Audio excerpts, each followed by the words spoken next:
European global association, bank solvency ছাড়াই যদি ইউরোপে আপনারা পড়াশোনা করতে চান তাহলে Denmark will be the best option for you. As ডেনমার্কে কিন্তু অ্যাপ্লিকেশন করার জন্য আপনার কোনো ধরনের ব্যাংক স্টেটমেন্ট শো করার প্রয়োজন হয় না।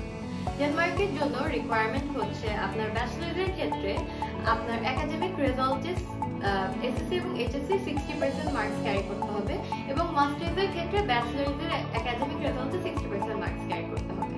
ইংলিশ প্রফিসিয়েন্সি অথবা আইএলটিএস স্কোর আপনার ব্যাচেলরের জন্য লাগবে 6 এবং মাস্টার্সের জন্য লাগবে 6.5। ডেনমার্কের আপনার টিউশন ফিস নিয়ে যদি কথা বলি, ডেনমার্কের tuition fees medium to high রেঞ্জের হয়ে থাকে, যেটা এক বছরে 8 থেকে 12,000 ইউরোর মধ্যে হয়ে থাকে এবং লিভিং এক্সপেন্স মান্থলি 800 থেকে 1000-এর মধ্যে হয়ে থাকে।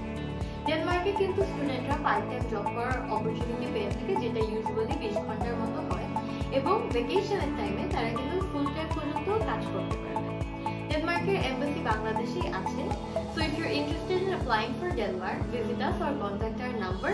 Information description box এ দেওয়া থাকে।